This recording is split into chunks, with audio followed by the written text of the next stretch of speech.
ஞானானந்தமயம் தேவம் நிர்மலஸ்படிகாகிருதிம் ஆதாரம் சர்வ வித்யானாம் ஹயக்ரீவம் பாஸ்மகே. நெக்ஸ்ட் ஜென் யூடியூப் சேனல் நேயர்களுக்கு அஸ்ட்ரோ கேஎஸ் ஐயங்காரின் பணிவான நமஸ்காரங்கள். விஸ்வாவசு வருஷம் ஆவணி மாதம் 17/8/2025 16/9/2025 வரலும் உண்டான நாட்கள். இந்த ஆவணி மாதம் அப்படின்றது தட்சிணாயனத்தின் 2வது மாதம். இந்த மாதத்தில் எல்லா விதமான ஃபெஸ்டிவல்ஸ் எல்லாமே வரக்கூடிய வாய்ப்புகள் மிகவும் அதிகம். ஏன்னா ஏற்கனவே ஆடி மாதம் பார்த்திங்கன்னா கடவுளுக்குன்னு உண்டான மாதம் அப்படின்னு சொல்லியிருக்கோம். இந்த மாதத்தில் திருமணங்கள் கைகூடக்கூடியது, திருமணங்கள் எல்லாமே நடக்கக்கூடியது, எல்லா விதமான வீட்டு சுபகாரியங்களில் நடக்கக்கூடிய மாதம். சரி, இந்த மாதத்தினுடைய கிரக சாரங்கள் என்ன அப்படின்றத பார்ப்போம். இந்த மாதம் ஆவணி மாதம் அப்படின்றதுனால சூரியன் சிம்மத்தில் இருப்பார். அதனால் சூரியன் சிம்மத்திற்கு போகிறது தான் ஆவணி மாதத்தின் ஆரம்பம். ஏன்னா நம்ம சூரியன் ஒரு ராசியிலிருந்து அடுத்த ராசியை போகிறத நம்ம அதாவது சூரியமான மாதங்கள்ன்றத மாதிரி நம்ம பார்க்குறோம். அதனால் சூரியனை சார்ந்து இருக்கக்கூடிய மாதங்கள் அப்படின்றதுனால ஆவணி மாதம் நம்மளுக்கு 17/8 அன்றைக்கி ஆரம்பிக்கிறது. சரி, இந்த மாதத்தில் வரக்கூடிய மாற்றங்கள், அதாவது மாத கிரகங்கள்னு சொல்லக்கூடிய சூரியன், செவ்வாய், புதன் மற்றும் சுக்கிரன் என்னென்ன மாற்றங்கள் ஏற்படுத்துறது அப்படின்னு பார்த்தாலேனா, இந்த மாதத்தில் சூரியன் ஆவணி அப்படின்றதுனால சிம்மத்திலையும், இந்த மாதத்தில் காலபுருஷ தத்துவத்தின் முதல் ராசியான மேஷ ராசியிலிருந்து 3வது இடம்னு சொல்லக்கூடிய மிதுனத்தில் சுக்கிரனும் குருவும் இருக்கா. 4வது இடம்னு சொல்லக்கூடிய கடகத்தில் புதன், 5வது இடத்துல கேதுவோடு சேர்ந்த சூரியன். இந்த மாதம் 6வது இடத்துல செவ்வாய் இருக்கார். 11ஆம் இடத்துல வக்கர சனி மற்றும் ராகு கும்பத்தில் இருக்கார்.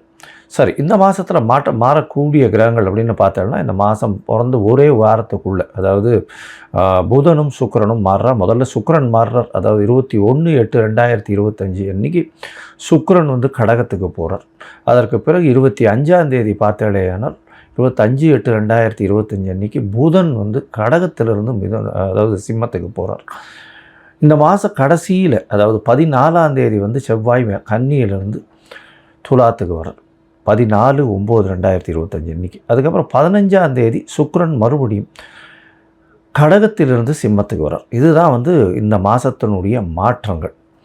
சரி, இந்த மாதத்தில் வரக்கூடிய சில விசேஷ நாட்கள் என்ன அப்படின்னு பார்த்தோம்னா, முதல் விசேஷ நாள் அப்படின்னு பார்க்கும்போதே வாஸ்து நிதிரை விடக்கூடிய நாள். அது 22/8/2025 அன்றைக்கி.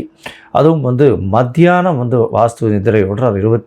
அதாவது 2 மணி 31 நிமிஷத்துலேருந்து 4 மணி 1 நிமிஷம் வரலாம், 1.5 மணி நேரம் 90 நிமிஷம். இந்த 90 நிமிஷத்தை 5ஆல் வகுத்து 18 நிமிஷமாக பிரிச்சுண்டு அவர் கண் விழித்து அவர் என்ன சொல்கிறது, காலை கடன்கள் முடிக்கக்கூடிய காலகட்டம் ஒரு 18 நிமிஷம். அதற்கு பிறகு அவருடைய ஸ்நானம் 18 நிமிஷம், பூஜை செய்வது 18 நிமிஷம், அதற்கு பிறகு போஜனம் உண்ணுவதும் 18 நிமிஷம், அப்புறம் தாம்பூலம் தரிப்பது 18 நிமிஷம்னு இப்படி பிரிகிறாங்க.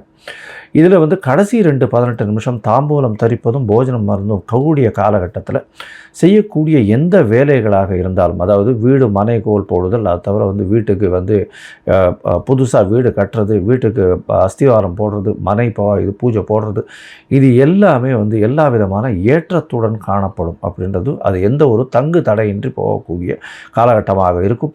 இந்த வாஸ்து நாளில் உங்களுக்கு எந்த ஒரு அதாவது திதி வார நட்சத்திரம் இது எதுவுமே பார்க்க வேண்டாம். ராகுகாலம், யமகண்டம் இந்த மாதிரியான விஷயங்களும் பார்க்க தேவையில்லை இந்த காலகட்டத்தில். அதனால் நல்ல ஒரு ஏற்றமான காலம்.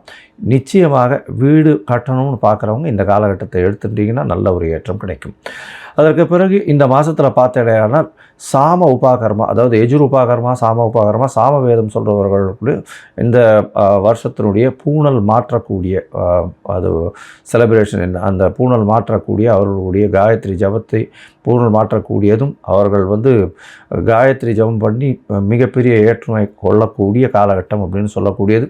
இது 26/8/2025 அப்படின்னு அந்த நாளில் வருது. அதற்கு பிறகு பார்த்தாலேயானால் வாமன ஜெயந்தி வரக்கூடிய நாள் 4/8/2025 அன்றைக்கி வாமன ஜெயந்தி.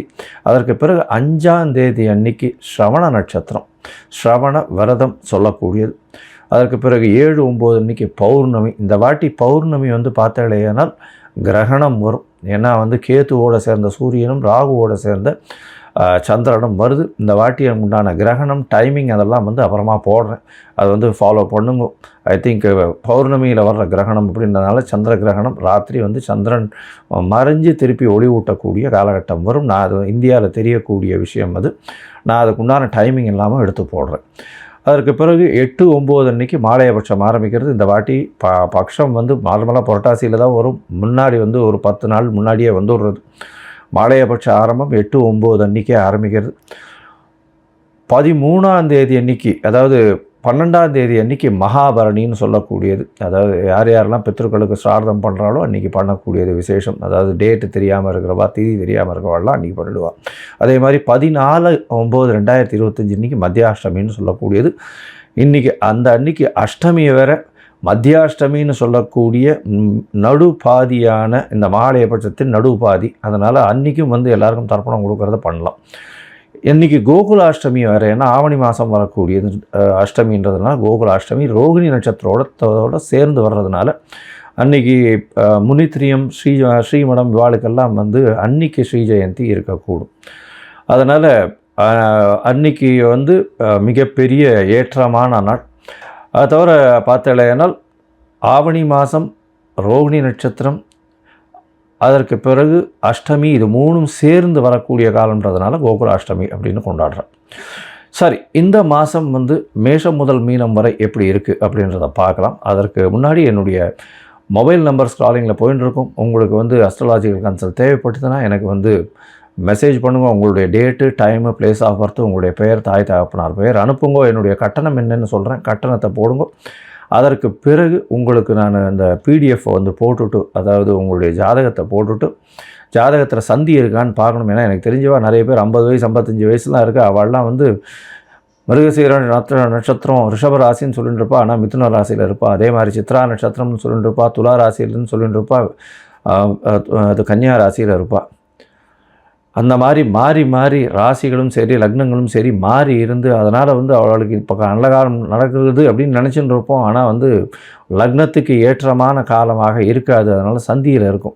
அதனால் சந்தி என்னன்றதை பார்த்து அதற்கு அப்புறம் வந்து உங்களுக்கு உண்டான ஜாதகத்தை போடுறேன். அதற்கு பிறகு உங்களுக்கு நான் அப்பாயின்மெண்ட் தரேன். நான் வந்து உங்களோட பேசுகிறேன். உங்களோட பேசும்போது உங்களுக்கு உண்டான பிரச்சனைகள் என்ன ஏதுன்றதை, அதற்கு உண்டான எளிய வழிமுறைகள் என்ன ஏதுன்றதை நான் சொல்கிறேன். சரி, இப்போ மேஷம் முதல் மீனம் வரை விஸ்வாவச வருஷம் ஆவணி மாதம் ஒரு ராசியாக பார்க்கலாம். மிதுனம், மிருகசீரிஷம், திருவாதிரை, புனர்பூசம் இந்த 3 நட்சத்திரம் 9 பாதங்களை கொண்ட ராசி. ராசியின் அதிபதினு சொல்லக்கூடியவர் புதன். ராசிக்கு 2ஆம் இடத்துல இருக்கார். அற்புதமான ஒரு விஷயம். தனஸ்தானத்தில் ராசிநாதன், தனகாரகன் ராசியிலேயே. மிகப்பெரிய ஏற்றம், பணவரவிற்கு பஞ்சம் இருக்காது. எடுத்த காரியங்கள் அனைத்திலும் வெற்றி, திருமண யோகம் உண்டு, குழந்தை பிராப்தியும் உண்டு. ஏன்னா குரு வந்து 5ஆம் இடத்தை பார்க்குறார். 5ஆம் அதிபதியும் உங்கள் ராசியிலேயே இருக்கார். கண்டிப்பாக இவ்வளோ நாளாக குழந்தை பிராப்தி இல்லாதவர்களுக்கு குழந்தை பிராப்தி ஏற்படக்கூடிய பாக்கியம் நிச்சயமாக உண்டு.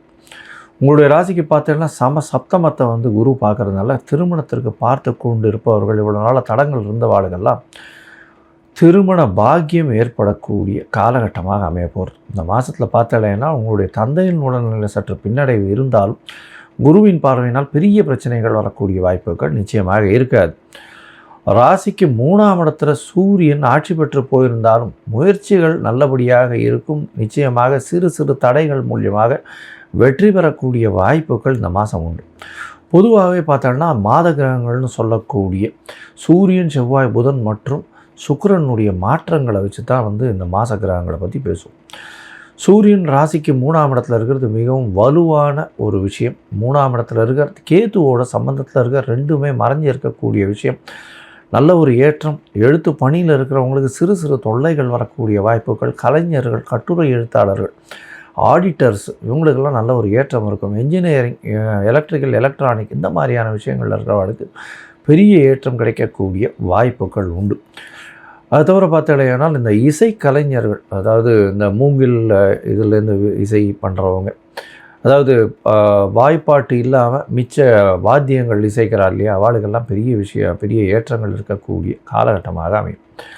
உங்களுடைய ராசிக்கு பார்த்தாலேனால் 4ஆம் இடத்துல செவ்வாய், அதாவது 11ஆம் அதிபதி 6, 11 அதிபதி 4ஆம் இடத்துல போய் இருக்கிறது விசேஷம். 4ஆம் இடத்துல இருக்கிறதன் மூலியமாக தாயின் உடல்நிலை சற்று பின்னடைவு இருந்தாலும் படிக்கக்கூடிய மாணவர்களுக்கு நல்ல ஒரு ஏற்றம் இருக்கும். இந்த மாதத்தில் வந்து புதுசாக வீடு வாங்கக்கூடிய பாக்கியம் நிச்சயமாக உண்டு. வீடு வாங்கக்கூடிய பாக்கியம், புதிய கடன் வாங்கக்கூடிய பாக்கியம், இதெல்லாம் இருக்கக்கூடிய வாய்ப்புகள் உண்டு.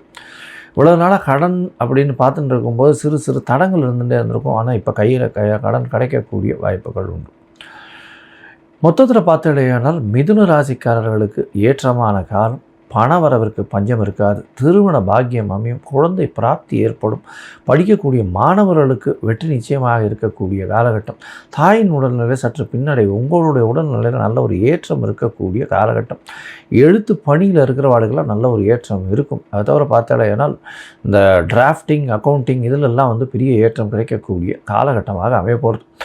இந்த மாதத்தில் பார்த்தாலேனால் புதிய வேலை கிடைக்கக்கூடிய பாக்கியம். வேலையில் மாற்றங்கள், இருக்கக்கூடிய இடத்துலேருந்து மாறுதல்கள் வரக்கூடிய வாய்ப்புகள் நிச்சயமாக உண்டு. இந்த மாதத்தில் உங்களுக்கு உண்டான சந்திராஷ்டம நாட்கள் அப்படின்னு பார்க்கும்பொழுது 4/9/2025 6/9/2025 வரலும் உண்டான நாட்கள் சந்திராஷ்டம நாட்கள். இந்த காலகட்டத்தில் புதிய விஷயங்கள் செய்ய வேண்டாம். புதிய முயற்சி, வெளிநாடு, வெளியூர், வெளிமாநில பிரயாணங்கள் வேண்டாம்னு சொல்கிறோம். ஒரு வேளை பண்ண வேண்டி இருந்ததேயானால் சந்திரனுக்கு உண்டான எளிய பரிகாரம் அப்படின்னு சொல்லக்கூடிய அருகில் இருக்கக்கூடிய நரசிம்மர் கோவிலில் வந்து பானகம் வச்சுட்டு பானகம் கொடுத்துட்டு போங்க. அது வந்து உங்களுடைய சந்திராஷ்டமத்தின் தாக்கத்தை நிச்சயமாக குறைக்கும். இந்த மாதத்தில் பார்த்தீங்கன்னா தொழிலில் அபிவிருத்தி அதிகமாக இருக்கும். பணவரவு நல்லபடியாக இருக்கும். புதிய வேலை கிடைக்கும். வேலையில் மாற்றங்கள் இருக்கும், ஏற்றங்கள் இருக்கும். தந்தையின் உடல்நிலை சற்று பின்னடைவு இருக்கக்கூடிய வாய்ப்புகள் இருக்கும். தந்தையின் சொத்துக்களில் லிட்டிகேஷன் இருக்கக்கூடிய வாய்ப்புகள் நிச்சயமாக இருக்கும். இதை தவிர பார்த்தாலேனால் 12ஆம் அதிபதி 2ஆம் இடத்துக்கு போகிறதுனால சிறு சிறு செலவுகள் அதிகமாக வரக்கூடிய வாய்ப்புகள் நிச்சயமாக உண்டு. ஏன்னா உங்களுக்கு குடும்பத்திற்காக கொஞ்சம் அதிகமாக செலவு பண்ண வேண்டிய கட்டாயங்கள் நிச்சயமாக வரும். இந்த காலகட்டத்தில் பார்த்தாலேனால் பேச்சில் நல்ல ஒரு இனிமையும் எளிமையும் இருக்கும். நல்ல தீர்க்க சிந்தனை இருக்கும். எடுத்த காரியங்களில் வெற்றி இருக்கக்கூடிய வாய்ப்புகள் நிச்சயமாக உண்டு. நீங்கள் வந்து அருகில் இருக்கக்கூடிய காஞ்சிபுரம் வரதராஜ பெருமாளை போய் சேவிச்சுட்டு வாங்க. நல்ல ஒரு ஏற்றமும் மாற்றமும் உங்கள் வாழ்வில் நிச்சயமாக வரும்.